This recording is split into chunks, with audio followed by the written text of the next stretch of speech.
I put up a post the other day about why we need event-driven pricing over, say, 5-minute pricing or 15-minute pricing. Okay, so I just want to touch a little bit on that in more detail. So the difference is, so at the minute, right, the price of energy does not really change. You get your energy bill once per month, and it says you consumed a certain number of units, right? So the number of kilowatt hours, and it costs you a unit amount per number of units that you consumed. So a pound per kilowatt hour amount. So you consumed 100 kilowatt hours, and it costs you 10 pence per kilowatt hour. I wish it was 10, it's a lot more.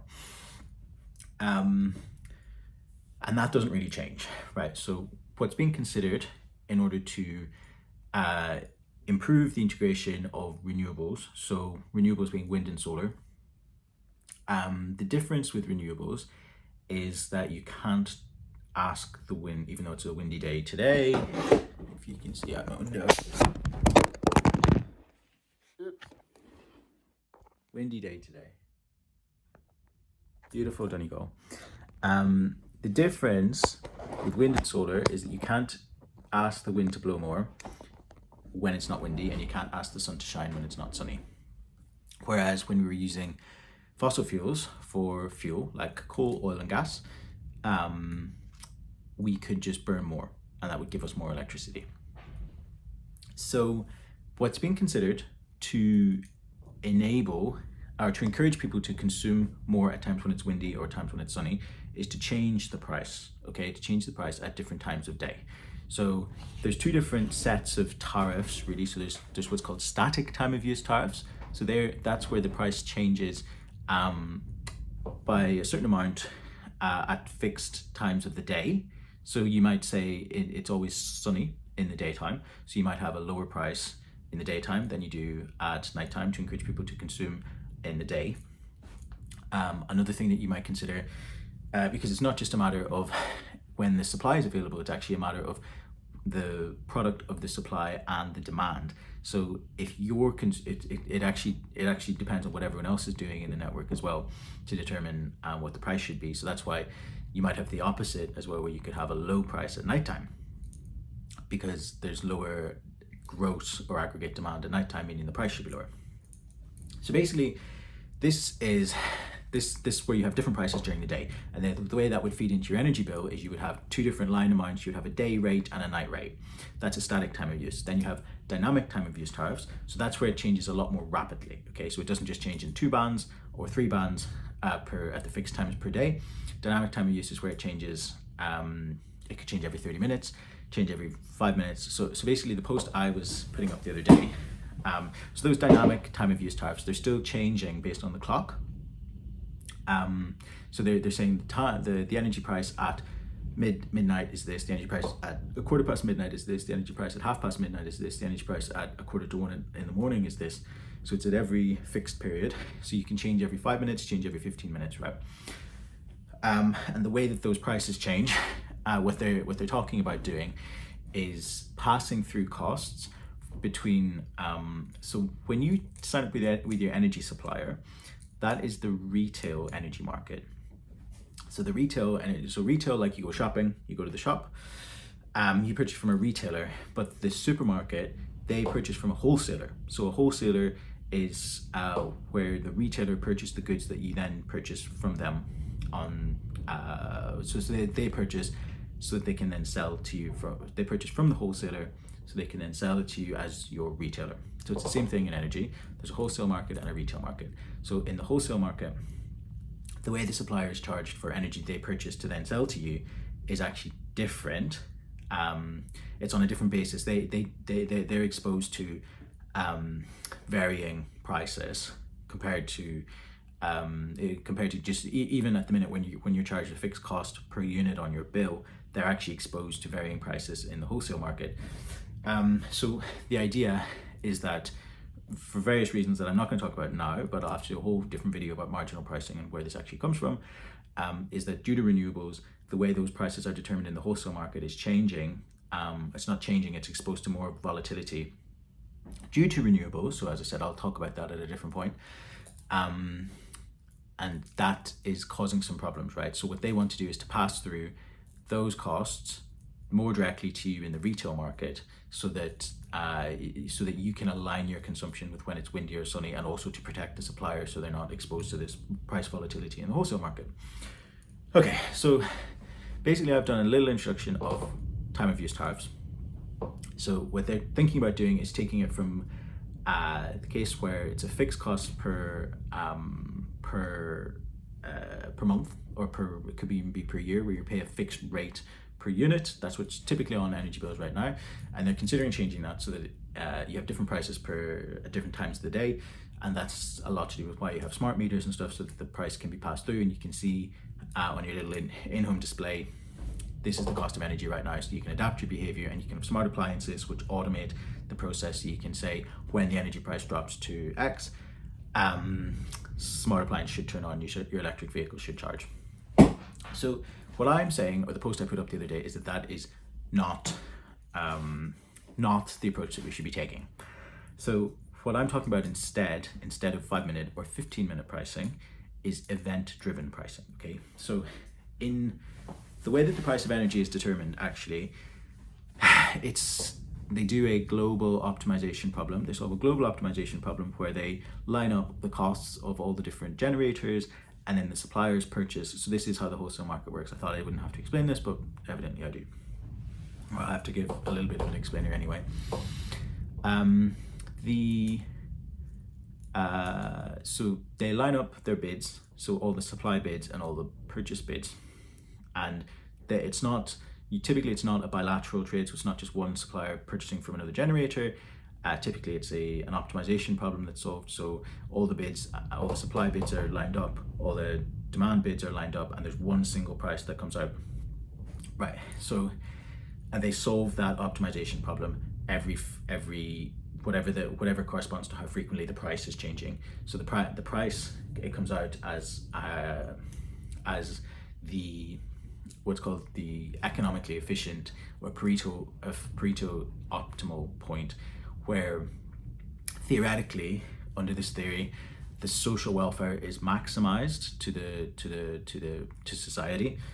That point is the point.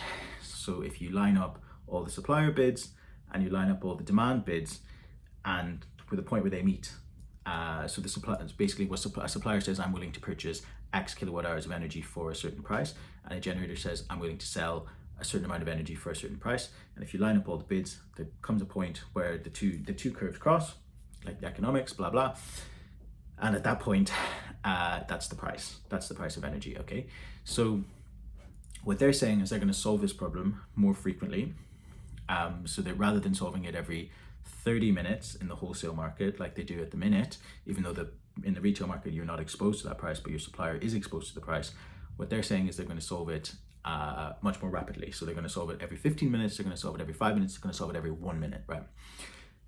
And that, again, so at the end of the day, the energy system is a physical system, right? So it has electrons that are moving through cables. So we're generating electricity by burning fossil fuels, by moving wind turbines. So wind turbines are blades that are moving around.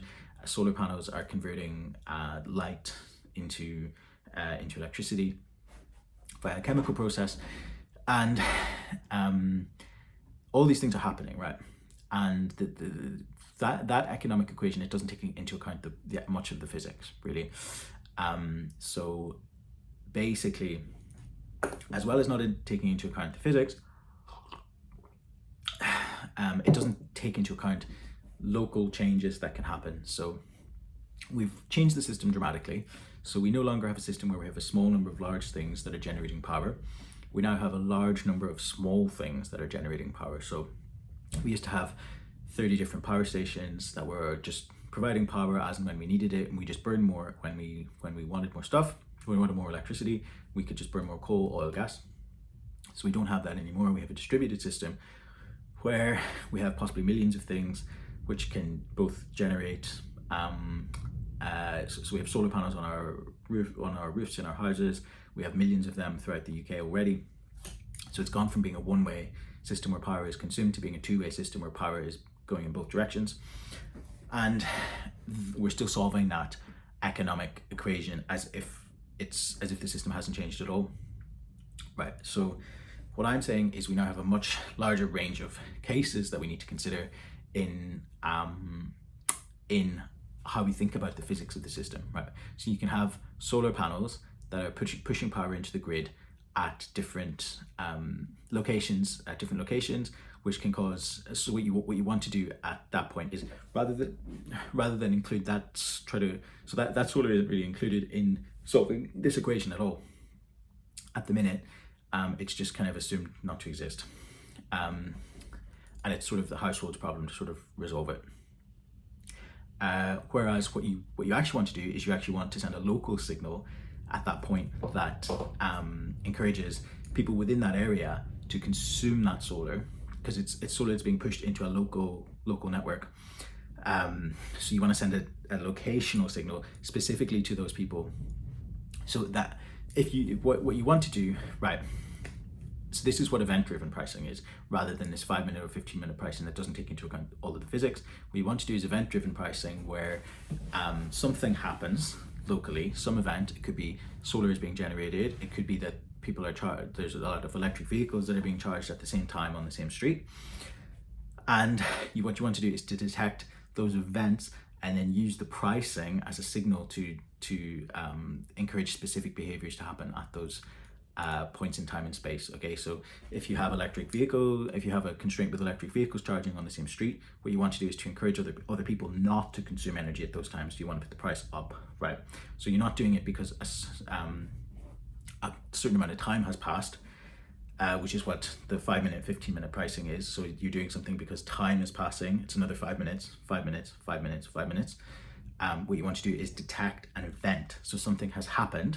And it doesn't matter if it's happening at exactly 5 minutes on the clock or if it's happening at 15 minutes on the clock. It's just something has happened, so you want to do something, take an action as a result of that. So the really easy way to understand it is to think about how the internet works, right? So it used to be the case that things in the internet, what we're talking about here is the difference between synchronous communication, where something happens on the clock. Okay, so it happens every 5 minutes, 10 minutes, 15 minutes, or asynchronous communication. So asynchronous communication doesn't happen on a clock.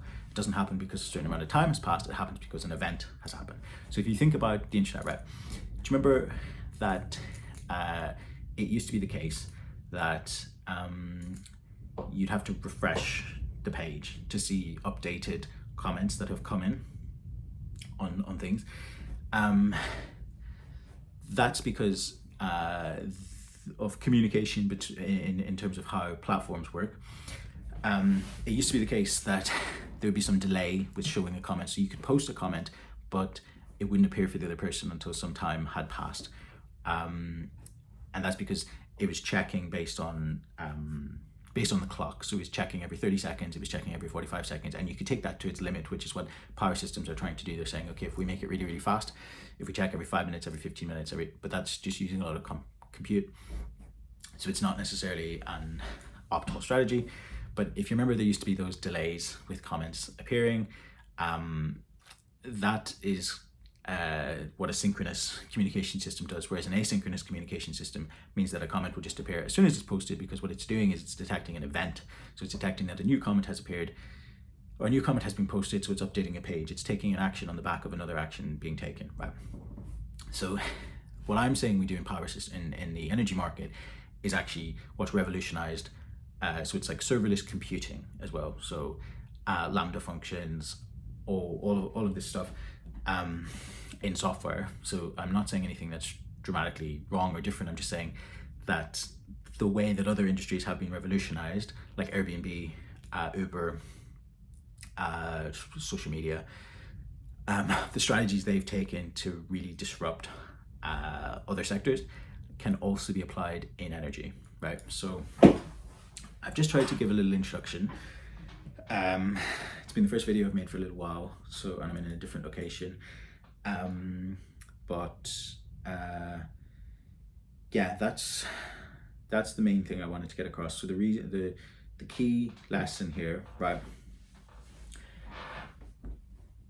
Let me actually say, so what they want to do, the regulator at the minute, is to push through these prices where you have a different price every 5 minutes. or every 15 minutes, or every that's what it takes to its limit. So you can imagine what that would be like in your house, where you have the price changing every 15 minutes. It would be, it's not designed for people. It's not designed, around lifestyles. It's not even designed for devices, to be honest. Like, you can't have a price changing every 15 minutes for device usage, or you just have this price volatility, right? So what I'm proposing is a different approach. It's not really being talked about yet. It does relate to transactive energy markets, which are quite a transactive energy grid. So it supports a transactive energy grid, and it supports effective operation of the grid, and it's much more user friendly. And as I said, it's revolutionized other industries. So that's the main point I've been trying to get across. The main strategy that's being taken to integrate renewables right now in the energy market has a lot of issues with it that go really to the core of the energy market. And what I'm proposing is an alternative. I'm very happy for anyone to critique or criticize what I've come up with. PhD is online, but I just think it would be a much better approach, much more responsive and much more user friendly. So that's it, and I'll be back soon.